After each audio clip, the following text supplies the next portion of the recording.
திருச்சிற்றம்பலம். இப்பாடல் அடியவர் அல்லல் காணாது இருக்கிறாரே திருவாரூர் தியாகராஜ பெருமான் என்று மன வருத்தத்துடன் பாடுகிறார் சுந்தரமூர்த்தி நாயனார்.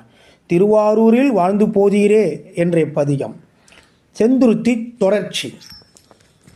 செந்தன் பவலும் திகழும் சோலை இதுவோ திருவாரூர், எந்தம் அடியேல் இதுவே ஆமார் உமக்கார் பட்டோர்க்கு, சந்தம் பலவும் பாடும் அடியார் தங்கன் காணாது, வந்தம் பெருமான் முறையோ என்றால் வாழ்ந்து போதீரே, தினைத்தால் அன்னச் செங்கால் நாரை சேரும் திருவாரூர், புனத்தார் கொன்றை பொன் போல் மாலை புரிவுன் சடையீரே, தனத்தால் இன்றி தாம் நெளிந்து தங்கன் காணாது, மனத்தால் வாடி அடியார் இருந்தார் வாழ்ந்து போதீரே.